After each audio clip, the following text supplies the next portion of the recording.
Okay, so welcome to the Karen Mitches podcast. Today we have Thea Rainford. Hello. Hey everyone, how's it going? This is awesome. This is me doing crowd work now, actually. Neither of us are crowd work fans. No, I feel like this is going to be a very dead conversation. We're both going to be like... Let's just both like pull out our phones and just have some quiet time. We'll just do our own bits and kind of get off stage. It'll be good. I feel like though in general, like you kind of have like when you're on stage, like you make your like nervous energy work for you. That's what I've been told.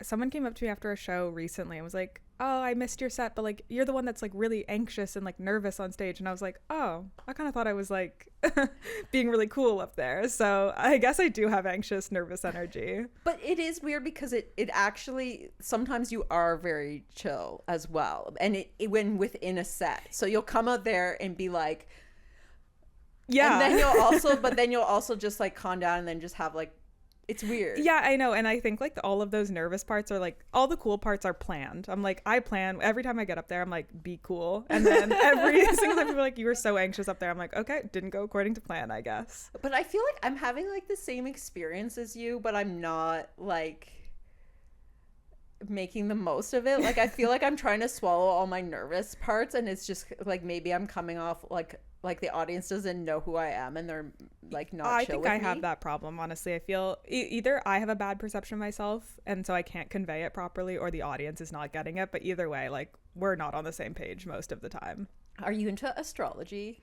I try not to be, but I love it. You know, it's like it is fake. I will come out publicly and say it's fake. But also like it works. Yeah. Even though it's fake. And one of the things like in my chart is like I have like Neptune in the first house. So your first house is like yourself. It's your vibes. Okay. And then Neptune is like the planet of delusion. So it's like you can't see how other people see you. Okay, and I do have that problem, and I do think I have Neptune in my chart. I don't know where, but like 100%, I have a terrible perception of myself and others. Like I can't tell people are homeless until like I smell them. Like I truly like it's bad.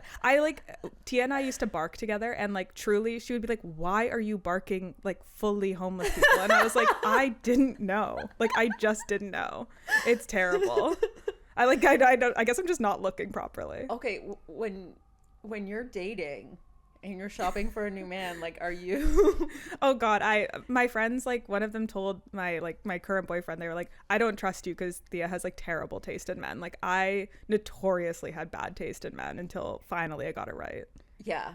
Yeah. Okay, because I feel also like I feel like my best situation for dating was like when I was in school and I could see someone like over months interacting with other people, and then I would know who people were.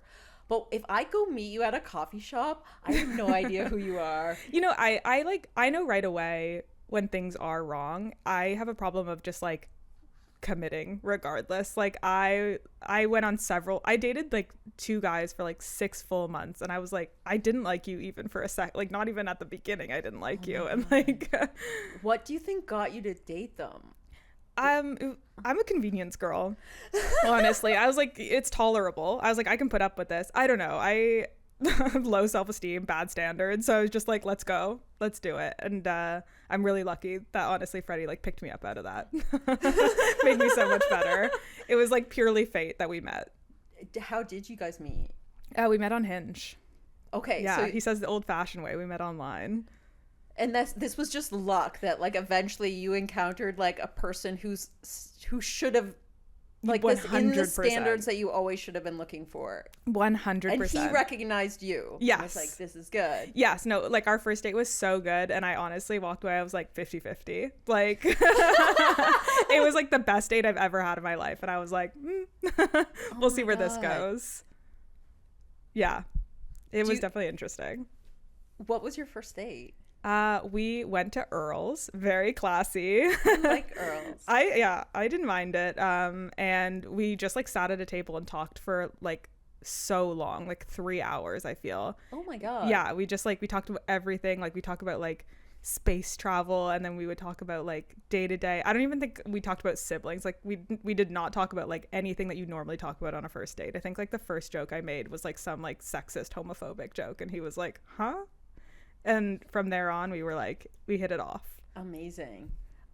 I don't know, there's something to like, I hate dating conversations, and I'm not even like blaming anyone I've been on a date with, but I feel like a lot of the time it just falls into like a weird interview, and I don't want to be rude to the other person. What I want to be like, let's not ask each other anything, because it's like, we'll find out, and it's better to just act like. Yeah, I know. I think like, I think comedians, I would never date a comedian if I wasn't already, but like they are good at first dates, because like it's a crowd work thing. Like they're not asking boring questions. Like our first date, he was asking me like crazy things. He told me like just like things that I was like, we never should have talked about this on the first date. Like we were talking about like my ex, like his ex, like we were getting deep right away. And I think most people can't explain themselves. So if you ask them like real questions, like what kind of a person are you, or like why have your relationships failed in the past, like people don't know what's happened to them, but they might just like be telling you like about like their weird coworker, and then that story tells you like a lot about who they are. Tells you everything you need to know. Like I like to hear about people's friends. I'm like, who is your funniest friend? And then when they tell me, I'm like, okay, this is everything I need to know about you. Yeah. Have you ever had the experience on a date where you're like, I don't like this person, but I feel like I might like someone in their friend group? No. I wish. No, I actually like, I don't think I liked almost anyone I went on any dates with. I dated my ex for so long, and then I dated for like 8 months before I met Freddie, and then I locked in again. So like, you had 8 months of just going on dates? Basically, yeah. I just like powered through all of Hinge, and this is why I'm single, because I'll go on 5 dates and then get demoralized and quit for a year or more. I found it really fun. Like I was like, I'm really introverted, so like I will never meet new people unless it is scheduled, and like the date is the perfect time to like schedule a new meeting. So I would like meet all these people and be like, I like definitely don't like you, but this was like, I would walk away almost every time being like, well, I did something today. I guess I just feel like I go on a date and I'm just like, they were nowhere near my, like, I didn't recognize them at all, and they're not someone I would normally know. And then I'm like, the internet's crazy. It's just giving me like random people who have nothing to do with me, and then I give up. Yeah. No, for sure. There were a couple times like Hinge kept showing me this guy that like every single picture he had a rat on his shoulder, and I was like, I need to take a break from this. Like I was like, this is hurting my feelings. Yeah. So I definitely like, I had some bad experiences, and I think like before I met Freddie, like I was like almost done. Like I think that was like, I was like, this is the last date for a long time. And then now, how long have you guys been together? We're coming up on like 2 years since our first date. That's amazing. Yeah, no, it's definitely, I guess I'm a commitment person, because yeah, this is my second one. Have you guys traveled together? Yeah. We've gone a few places together now. We've gone to like Florida. My brother goes to school there, so we went and visited him. Then we've gone to New York and France. Fuck off. Yeah. Well, yeah. Even single, I want to just do those trips. No, exactly. Like, it's been great. That's awesome. Okay, now I have so many. Your brother. Yes. Why is he in Florida? He goes to school there. He's young. He's 17, so he goes to like a basketball prep school. What? Yeah. Is he like a star? You know what? Publicly, since this is being recorded, yes.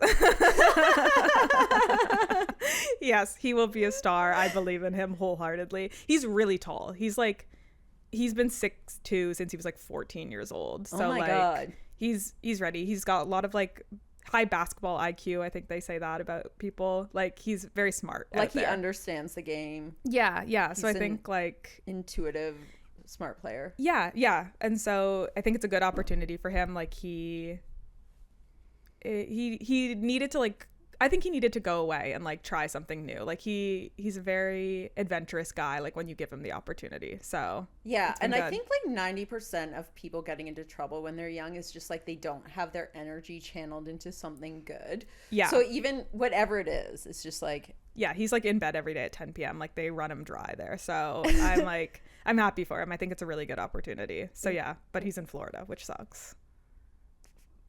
Sorry to Florida. No, I don't think my audience is like pro. I feel like if I had friends in Florida, they'd be like, we don't like it here. Yeah. I mean, it's like good weather. And yeah, that's what I can say. But he's been home for like 3 weeks this year so far from like the hurricane. So like it's also a disaster zone out there. Fuck. Yeah. Okay, when you were down there and you saw the program, like was any part of you like, I wish I was in this? No, I don't have like an ounce of athleticism in me. I look like I should be good at sports and I'm fit, but I have no hand-eye coordination. So like for me, I think I'm trying to write a joke about this right now. Like I'm a strong believer in public school. Like public school through and through made me the man I am today, but also like my brother has been in private school all his life and he also like used to tutor Kyle Lowry's kid. So I'm like, that actually is really cool. And yeah, something different. So yeah. I feel like public school is good for society. Like you want people to go to school together so they care about each other and so everyone knows how to interact with different kinds of people. But yeah, when you see individual results, like, holy shit. Yeah, you're like, okay, cool, fine. This is actually awesome. If like, you're competitive and you want your kids to get ahead. 100%. So I'm like, I'm happy for him. I'm glad for my public school education. But like, I see what private school and like this basketball prep school has done for him. And I'm like, this is actually awesome. He's experienced more of life than I did, like in 26 years. Yeah. Even just to go to another country as a teenager is like, yeah, and like live alone. Yeah, he's been there for 2 years since he was like 15. He's been like living in the dorms. Like I remember when I went to university for the first time, I was like, this is the first time I've been without my sister in like, oh my god, 17 even years. Just when my sister went away to university, I had like a breakdown. Like I was like crying every day. Yeah, exactly. So it's hard, but he did that at 15. But also he's like, there's a big age gap between all of us, so he definitely like is more mature, I would say, than like the average 17-year-old. Like my eldest sister is 31, I think. So like he saw her go off to school like when he was like 5. Yeah. How many kids are there? There's 4 of us. Not 3 girls, 2 girls. Yeah, my sister is non-binary, so I don't know what that counts as. The oldest one? No, my oldest sister is getting married next year, and then there's me, and then there's my younger sibling, and then my brother. Okay. Yeah, so we have it all. We have all the bases covered. We're like a nice little college brochure when we hang out. Amazing. And are the other 2 athletic? Like, no. Are you the outlier or is he the outlier? He's the outlier by a lot. Like, he definitely got the best genes. Fuck. Yeah. No, he's, like, incredible. We all have different parents, so, like, I think he just, like, lucked out with the best pairing. Like, both my parents are very athletic, and my sister and I both turned out, like, pretty mid. Did you say you all have different parents? Yeah, so, like, my oldest sister is my stepsister, technically, and then there's my sister and I. We have the same parents, and my brother is, like, technically my half brother, but we all just mishmash. Yeah, but we call each other siblings. We're tight. Like you grew up together.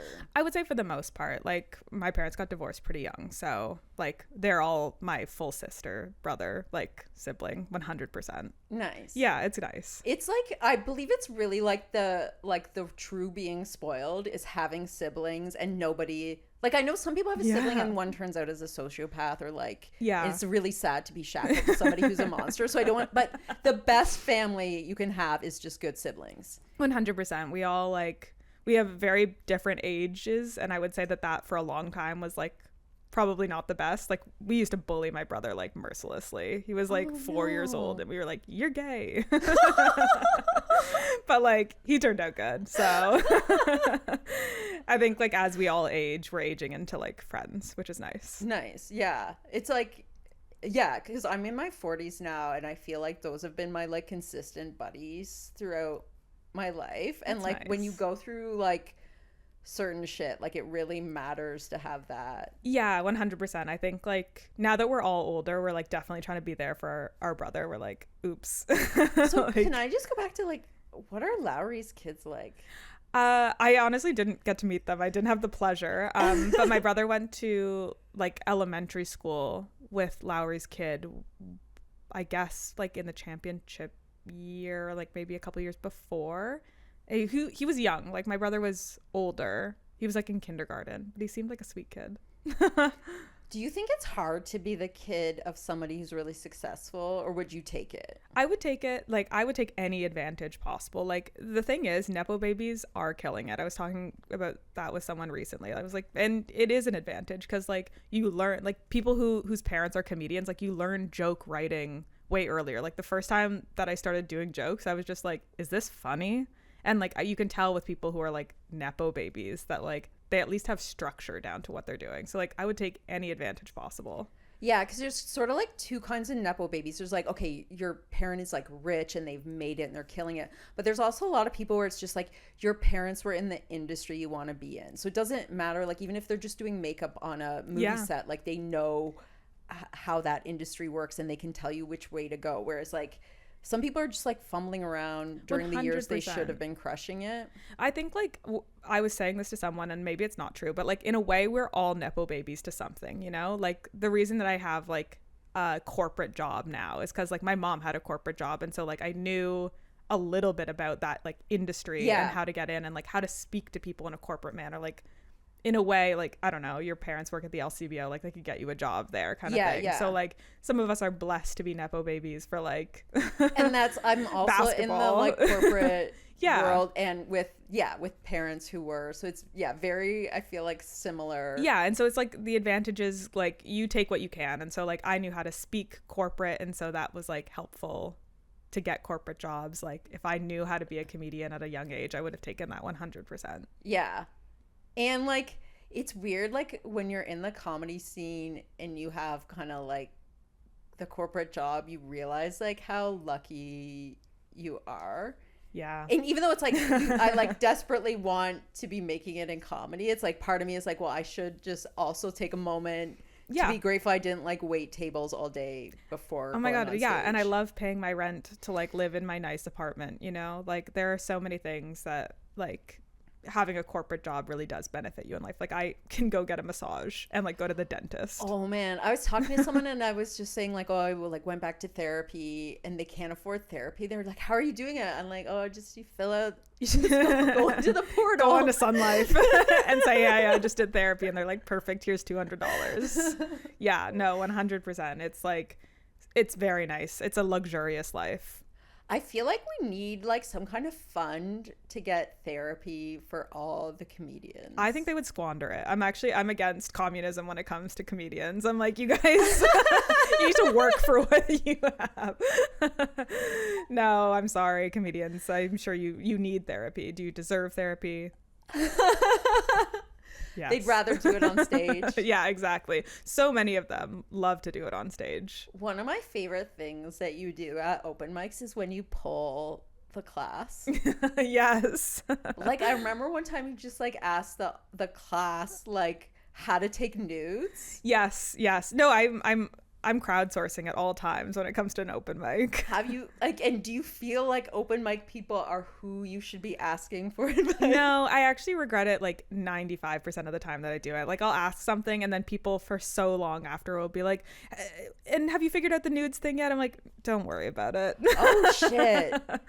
Yeah, it's weird when you talk about something on stage and then people think that it's like open season to chat about it publicly. I'm like, nope, sorry. That was especially because I think, like, you're writing for, like, a kind of audience you imagine, which is, like, maybe more female, more polite, more like your kind of people. And then people who aren't part of that audience are like, just like, you're not in this conversation. I know, and that's the thing is, like, we all do it to ourselves. Like, every time you bring something to stage, it's like free game for people to talk about. But, like, sometimes I'm like, I want you guys to know that this is sexual harassment now.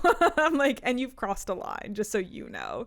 And so, like, that is such a tough line to walk. And I feel like it's one of my greatest miseries in comedy. My greatest misery is, like, I'm very mad at people a lot for their behavior, but I also don't think they can do better. And then I don't know where to take that.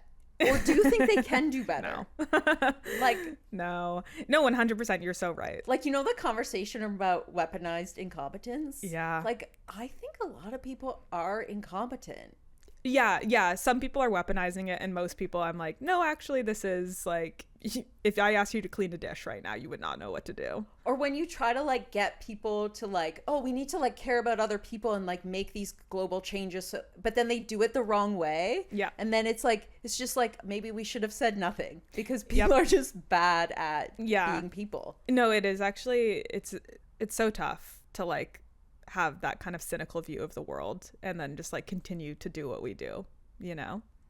Yeah. Do you think I'm going to become a cynic? I think like in old age we all become cynics. Like I think unless you experience a miracle, unless you die for a second, like I think seeing more than like 50 years of this world like doesn't bode well for us. Yeah. No, maybe I'm really pessimistic. Damn, no, but sorry.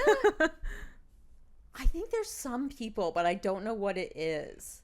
Like Johnny Carson. Yeah. Like I don't think he was ever cynical, but like he was literally in like his favorite charity helped like street kids in Los Angeles. Like he clearly knew there's a lot of evil in the world, but he seemed like he maintained like sparkle in his eye. There are some people like that 100%. Like Faiza is a great example of someone who's just like positivity no matter what. And you know what? I'll publicly say it. It's a mental illness. What's she up to?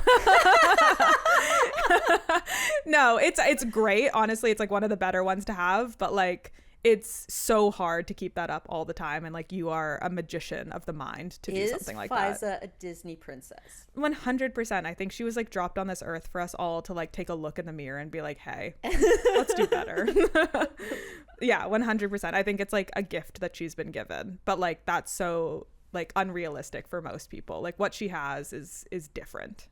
Do you think can people learn from Faiza? Like, will they be happier from being around her? I think it's like what you take of it. I think it's like, I think you have to like sit with yourself and what does this make you feel? You know, like for me, when I see stuff like that, I have a tendency 100% to be cynical and be like, I could never blah, blah, blah. But also like you are allowed to take moments of kindness, like, and you have the choice every single day to like do something better with your life and for the people around you. And that is something that like I've tattooed on myself, honestly. So yeah.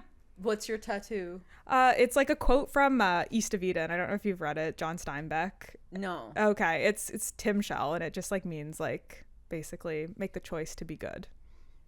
It's Tim Shell? Yeah, it's a Hebrew word from like the Bible. Oh, and what does it mean? It means like, I don't know, it's like a grandiose thing in the book. It's like means so many different things, but to me it means like thou mayest, which means like thou may choose to be good every day. Oh my god, that's that's it. If you're gonna tattoo something on, a kind of like daily reminder. Yeah, I think it's a good one. Like, I don't know, I definitely don't take it to heart. Like everyone that knows me is like, she's very cynical.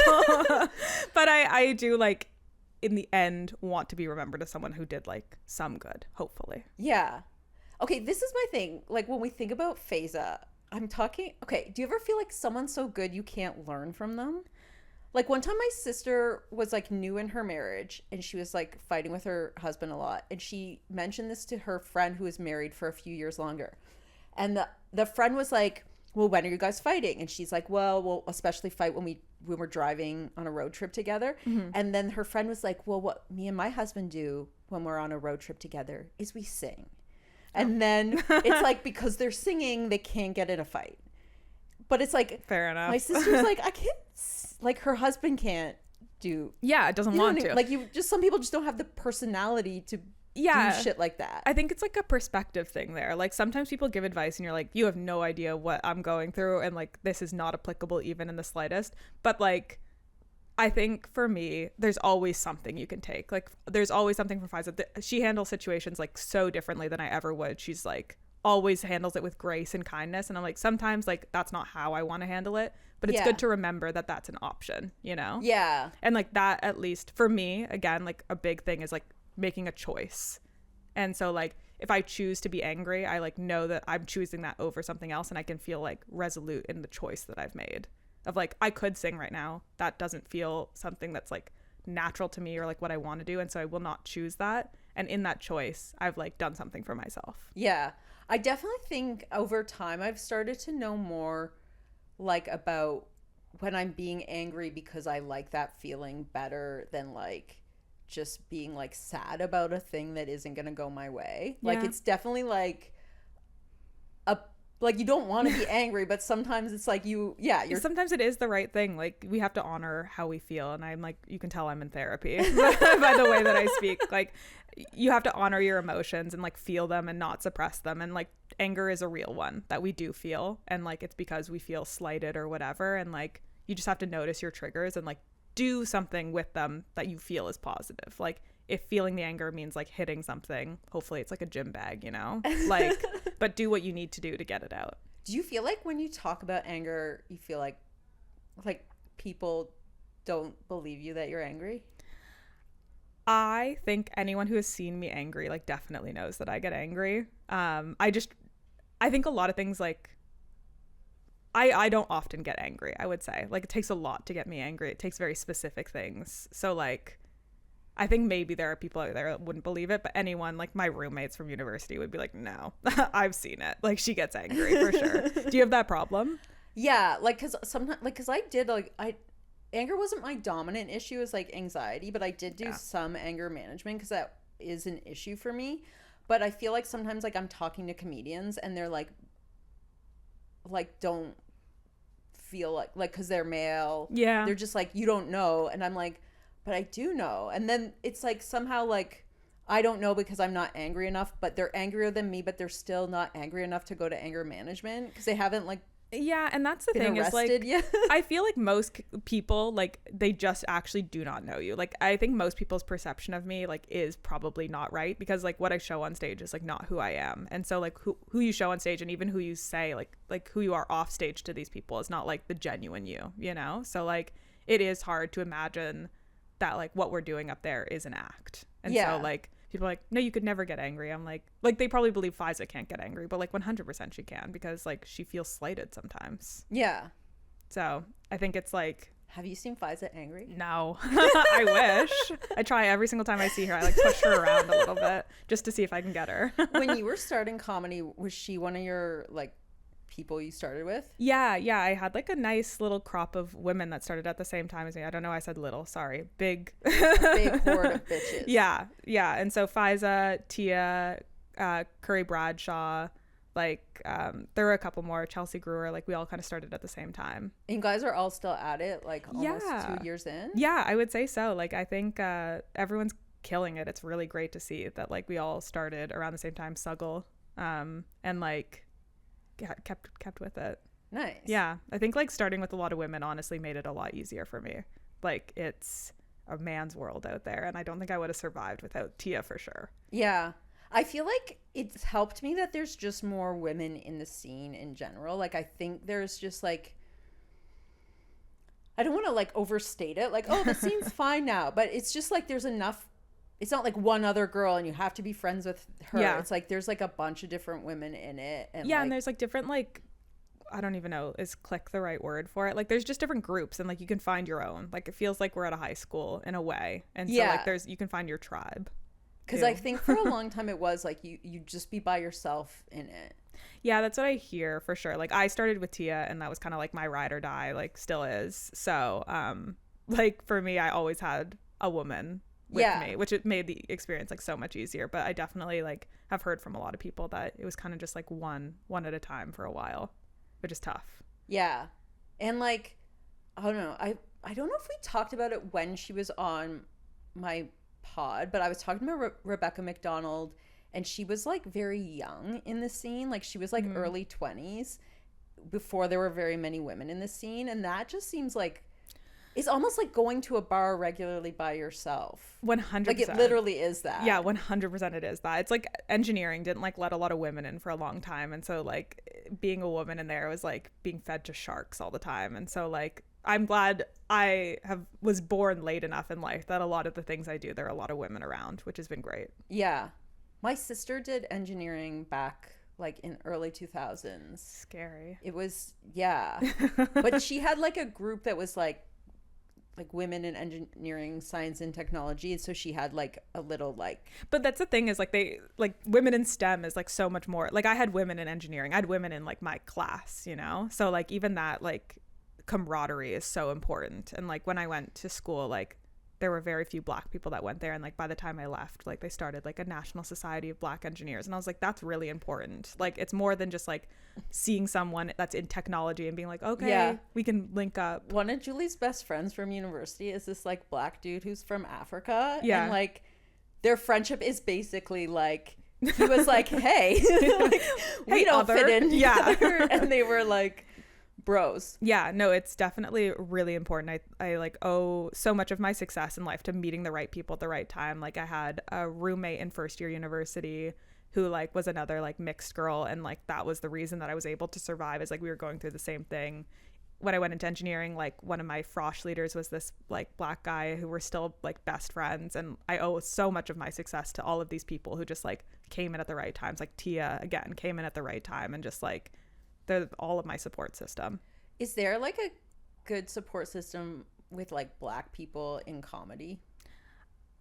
You know what? I don't know. I think like I always want to look out for the Black people in comedy. Like Faiza, again, is a great example of someone like, she sends me opportunities all the time. I try to send her stuff too. Yeah. But I think like with comedy, again, like there's like levels to it, you know? So like it's hard for me to know what's going on top down. But like Sashka, I always like, I hope she has my back. I have her back, you know, that kind of stuff. Like, does it feel a lot the way like the women in comedy? Like it's not like a formal network. Yeah. It's not really like. Yeah, I think it's more of like a nod and like people rooting for me. Like someone last night was like, I hope you do well up there. And I was like, thank you. Like you don't really know me like that. But like it was just like, yeah, it's just nice to have like people that support you. Yeah. Kind of, you know? So I think that there is like probably like an essence of a network, but there's nothing. We don't have a group chat, sadly. Yeah. Or at least I'm not in the group chat yet. But you know what, guys? Let me in, please. I'll prove myself. You know what's weird is like I literally wasn't in the women's group chat until you were like, oh, aren't you in that? Oh no, I try to tell everyone about it. I really do. I try to do my best, at least for women, like because I think that there's more unified network at least there. I think because there's like this safety concern with women. Yeah. So there is literally like, these are the safe mics. Yeah. And like sometimes, okay, so I went to Austin to do some like. Oh, how was that? It was really fun. Really?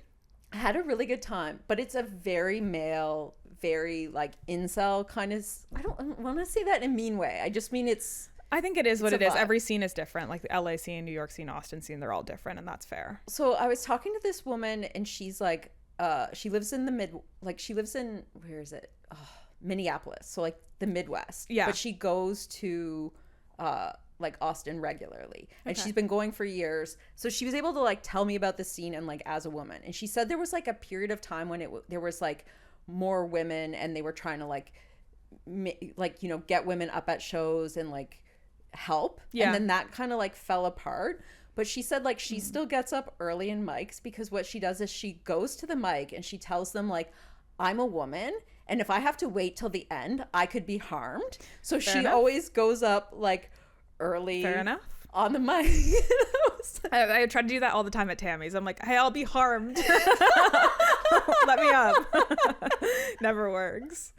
No, I think that that's so fair. Like there are 100% safety concerns. I feel like less so in a lot of the spaces that I frequent these days in Toronto, but even still, like midnight walks home from like yeah. The And bars like, are not great. Like, you know how like if you're going to be attacked, it's often by someone you know, and I feel like yeah. And I could tell you, guys you meet at the very end. Yeah, it's like of we the all have a open mic. list. We all have a list of people that we're like, if I see this person and I have to go home, I'm like trying to sneak out the door, like trying to not let them know where I live. I'm very secretive about where I live. Like, no one needs to know that. Do you think there'll ever be like a Joe Rogan but of women? Someone was asking this recently. I don't know. I don't know if we need that. I don't know if we need one of her. A Josephina.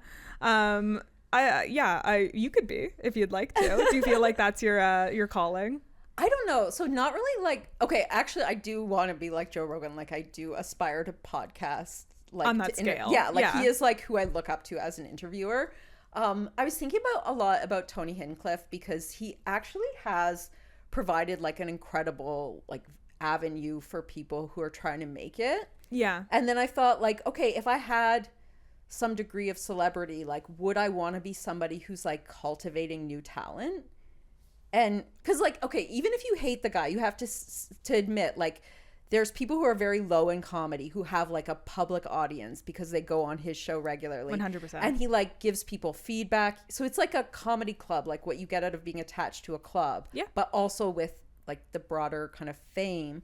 So that's like, I feel like that's tremendous to do for people. Is that what you aspire to do? That's the thing. I'm like, I don't know that I would want to. Like, I feel like it now because it's like I'm in this low level, so I'm thinking about this. But it's like if you actually get to the point where you can headline and you can tour, like, are you going to be somebody who still is like trying to help people? You're right. Like, are you going to interview like whoever from the open mic, or are you going to interview like Seth Meyers? Yeah.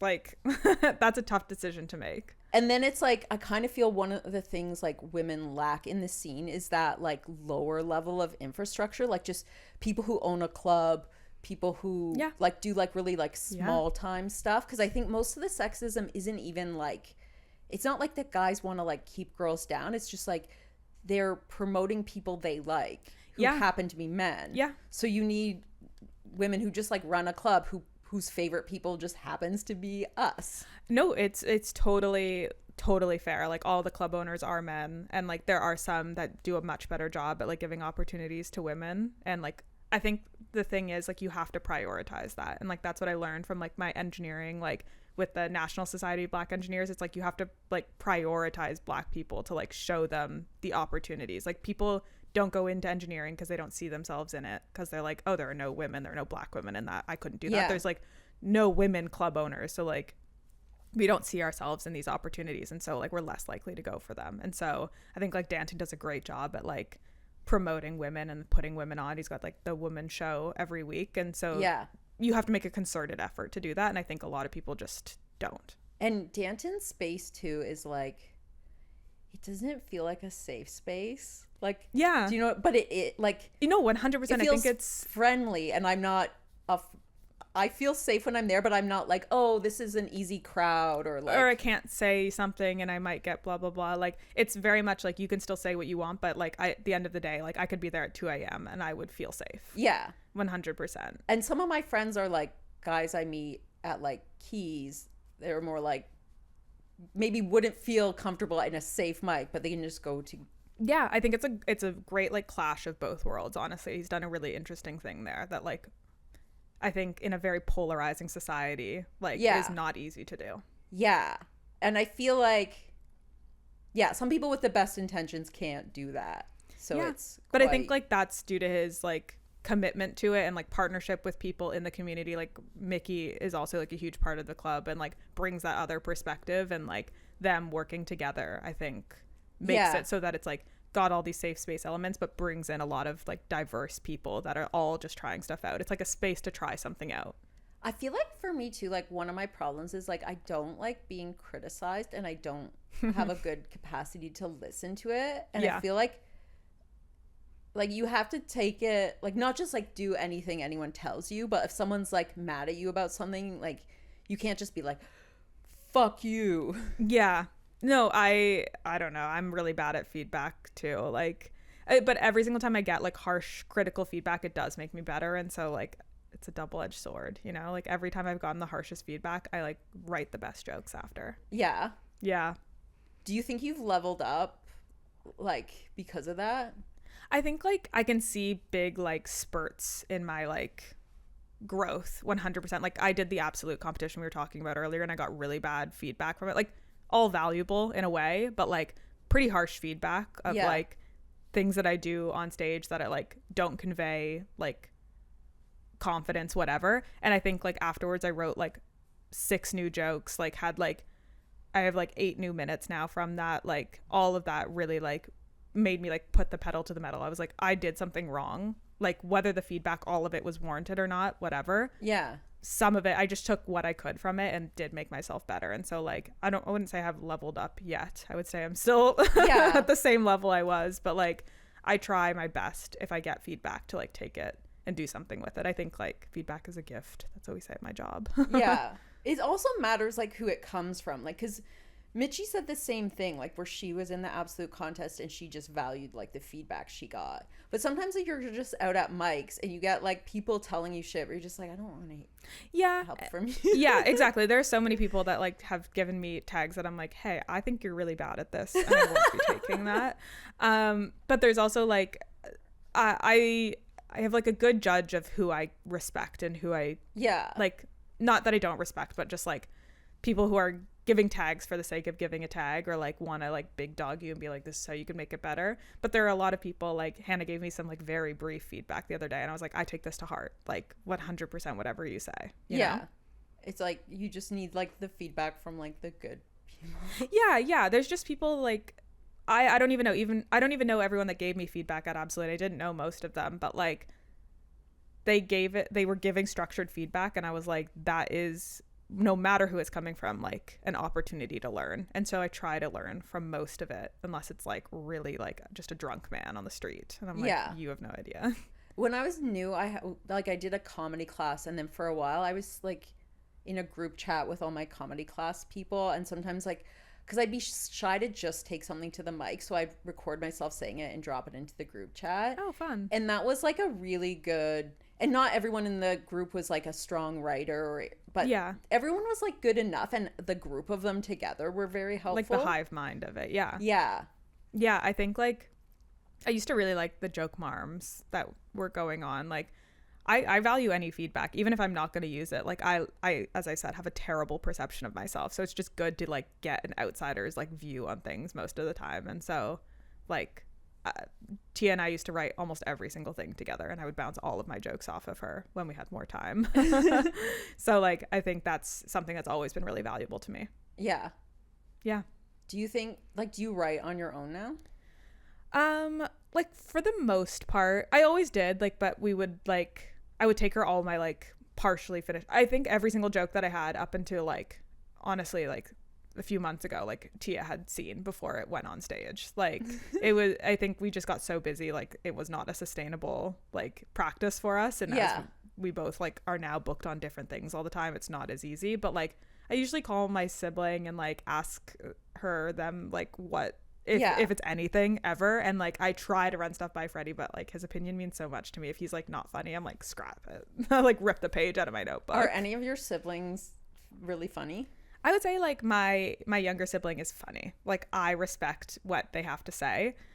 And what do they do? Currently nothing.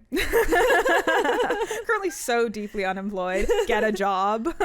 Do you think they'll do comedy ever? I think that they could sketch write for sure. Yeah. Like we have sketches that we've like planned out where like one day when we have enough budget to buy like a huge hook to like hook someone off stage, I was like, that's when we start our sketch career. Fuck. I did the first sketch writing class at Second City. So good. Yeah. And then I got into stand up, but I do like, just because of time and money, I haven't gone back to it, but it's so worth, like I want to do. I might get it for their birthday like next year once they start figuring out their life. But yeah, I would say my other two siblings, my older sister and younger brother, are also funny in their own ways, but my brother mostly makes dick jokes, and I don't think they're that funny, and I don't think that he would have a career in it. I'm saying it right to the camera. He's not watching this at all. No, I think that they both like are funny in their own ways. But my sibling and I, we just like grew up so close. Like we have the exact same sense of humor. So like when I tell them something, I'm like, what do you think? And it's pretty strict feedback. What's the age difference? 3 years.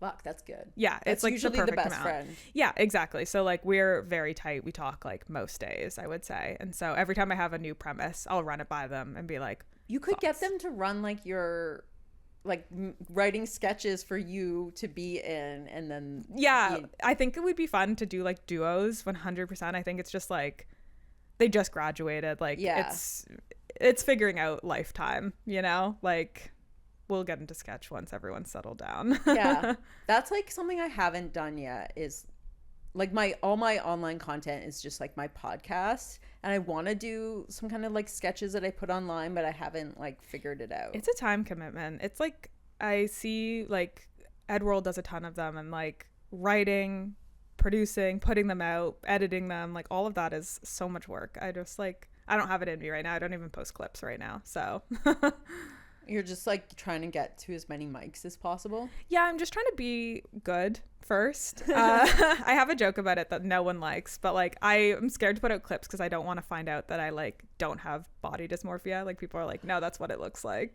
So I'm like hesitant. I need to get in great shape and then I'll start posting clips.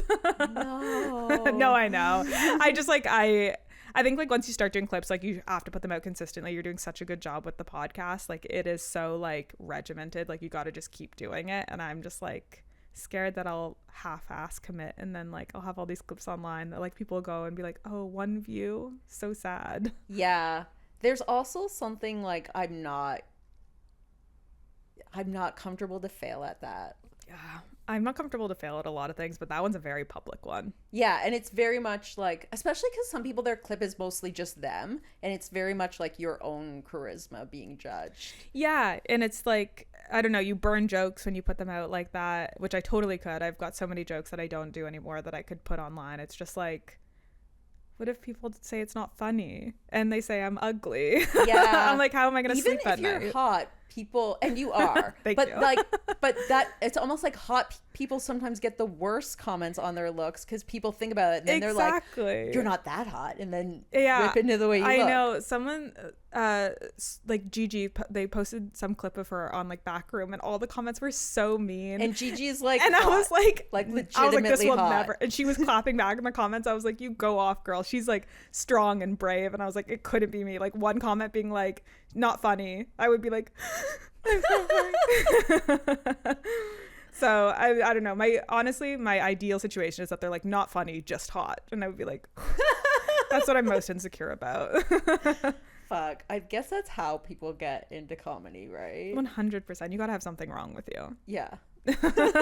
You definitely have to have something wrong with you to do this all the time. Do you think it's hindering you or helping you for your life in general? Comedy? I would say it's been like the biggest help of my entire life. I think it's given me a creative outlet. Like I'm an engineer, so like I honestly can't draw, I can't do anything artistic. I never thought that I had like a creative outlet for myself. Like I was like, when I doodle, I just do long division. Like I'm like a numbers person. And so this has just been like such a great opportunity to unlock like a whole other side of me. That's amazing. Yeah, so 100% help, even though it's horrible almost all the time and it's late at night and it's sexual harassment and it's all these other things, like a net positive 100%. Fuck.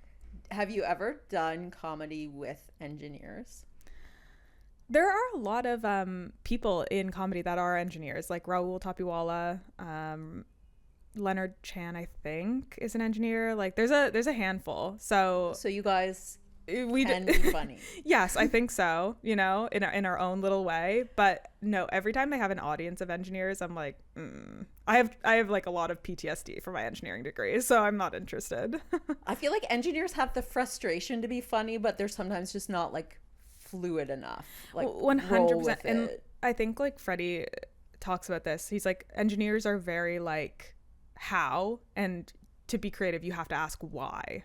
And so like I feel so much of the time like not any of my engineering friends, they were actually all very fun and interesting, but there's so many out there that are just like so focused on how something works that they're forgetting like why we do anything.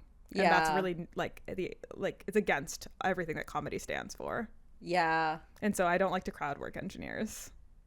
I choose not to. I choose not to crowd work anyone, but I definitely choose not to crowd work engineers. Is that the absolute worst group of people for crowd work? I would say like really drunk men are my number one least favorite, because like they're gonna say something sexual, like 99% chance, and I just like I have yet to figure out how to handle that confidently. I'm like, leave me alone. I feel like a lot of people are afraid of someone being rude or mean, and I'm more afraid of like someone being awkward and then I get trapped in their awkwardness. Because it's like if someone's being mean to me, I'm winning, right? Because it's like the audience knows it's them. But it's like I have trouble being chill. So then if somebody's being like a weirdo or like awkward, I can get sucked into it, and then it's just we're all going down together. 100%. No, I saw someone like hit on Tia like in the audience recently, and I was like, God, I'm so glad this is not me. Like, I would not be able to handle this. I'm 14. This is actually illegal. Like, that's my only comeback.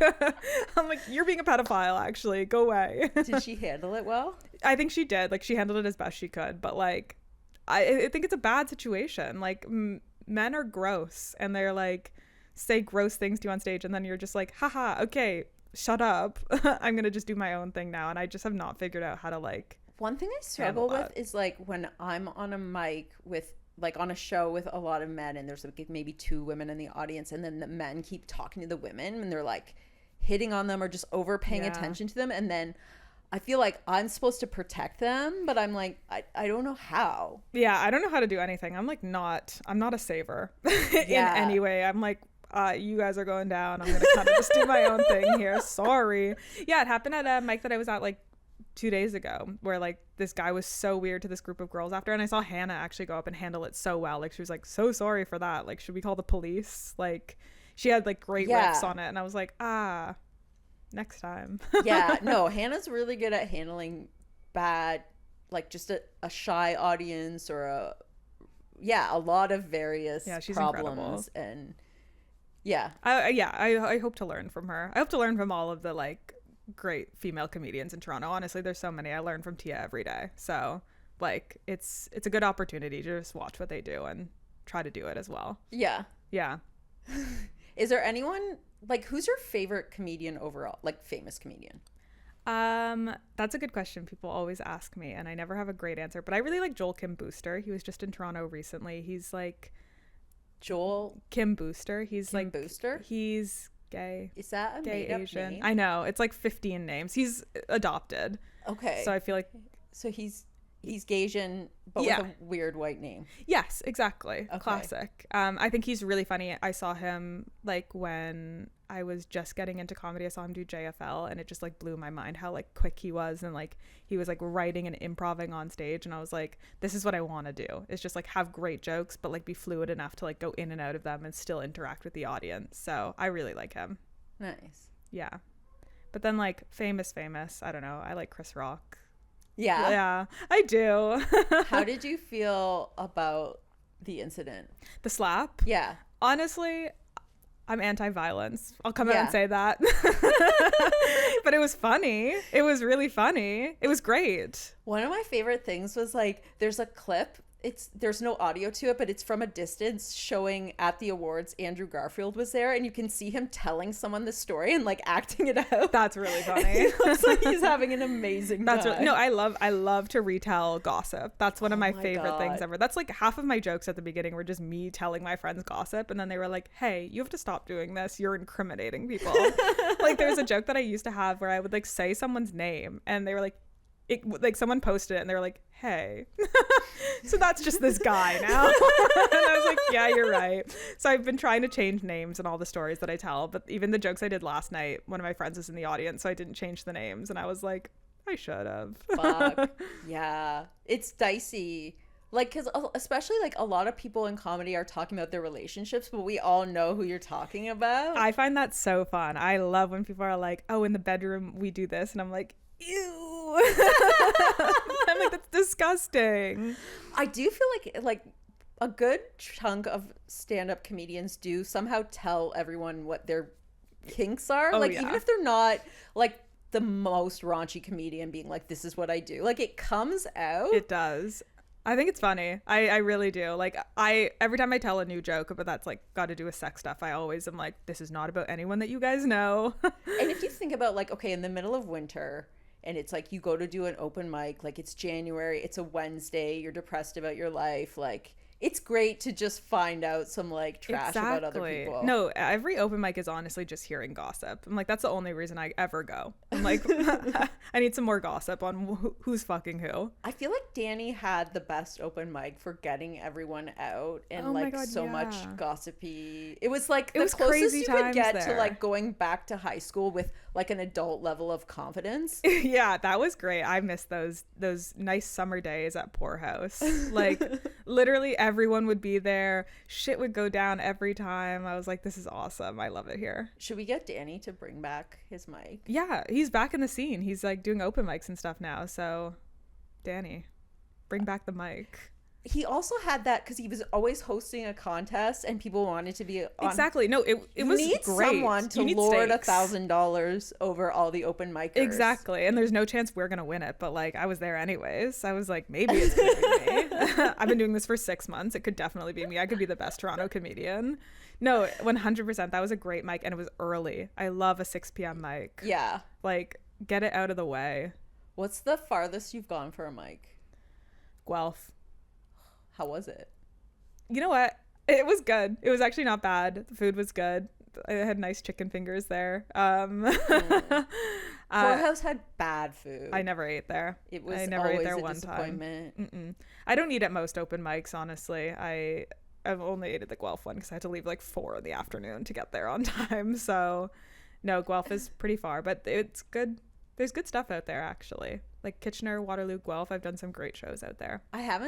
I don't drive, so I've been very like, but I should get out there. Yeah, I drive. In case anyone's watching, female comedian with car. Please book me. Amazing. Yeah, no, there's great stuff out there. But GO Train, the GO Train goes out there too. So. I should. And I have siblings in like the suburbs, so I should just get out of town more. Yeah, I think it's like a good opportunity to run stuff with like a different type of crowd. I did one in Kitchener like last weekend and I was so surprised. I was like, you're all white but you're all very woke. I was like, so many septum piercings in here, so wasn't expecting that, you know. So it's just great to like see different crowds. Yeah. Where are you from? Part like Toronto kind of, and then also I grew up near Barrie. So did you ever do comedy out there? No, I have not. There's like there's a festival in my hometown of like 1,400 people that happens every summer, and 2 summers in a row now I'm like, book me on the comedy portion of it, and every time they're like, sorry, it's full. I'm like, I grew up here. I was like, there's 4 people in this town, put me on. Fuck yeah. So next year's my year. I'm gonna do it finally, I hope. But yeah, no, I haven't done a lot of comedy up that way at all, unfortunately, but I would love to. I don't know who books out there. Yeah. Let's see. I have no idea what goes on north of Toronto. Me neither. Just my mom. That's all I know that's going on up there. Are you going down to Florida again soon to visit your brother? Yeah, I'm going to go. I think we're going to start. Well, actually, he's done this year, but we went last February. I think Freddie and I are going to go back this February, see him again. It's nice to just see him like play games. I haven't seen him play basketball in so long, so it's just nice. Do you think also you'll get some material just about being in Florida during like Trump's America? That's what I'm a little nervous about. I don't remember being, well, I guess I was in the US a few times during Trump's America last time, but I was much younger and I couldn't drink, so now I'm like legal. Yeah, so we'll see how it all pans out. But yeah, he's on like the Gulf side, so it's a little. What city is he in or near? He's near Tampa. Kind of. I don't really know how Florida breaks down at all. Me neither. I just know it's different over there. Like it's not Miami for sure. He's like in a smaller city there, like Bradenton. So could you do comedy when you visit him? We were looking at it the last time, but all the open mics and stuff are like really far away. Again, Florida, I think the US, like a lot of cities are like driving cities. Like I don't think that there's public transportation around there, and so we didn't have a car, and I was like, what, I'm gonna drag my like parents to come to an open mic to see Freddie and I do like 2 minutes. It's so embarrassing. So we did not, but we'll see now that we have some more planning. Yeah, we'll see if anyone's booking when this clip goes live. Tell the Florida people to book me. So I've loved having you on. Yes, thank you. Where can people find you on socials? You know, I am only on Instagram at this time at Thea_Rain3 because 1 and 2 were taken. There's a lot of Thea Rains I out guess there. so. I guess insane. So. I know. It's far too many. I should have the username to myself. I should make it Thea Rainford, but I refuse. We need connections. Exactly. To like start owning all your names on different socials. Yeah, I'm going to start like a social media campaign to get myself Thea Rain. Okay, and I want to plug Funny Bitches with Karen Mitches. Yes. Every 4th Monday of the month at Backroom Comedy. Thea has been a guest on my show. The best show in the city, I would say. It was incredible.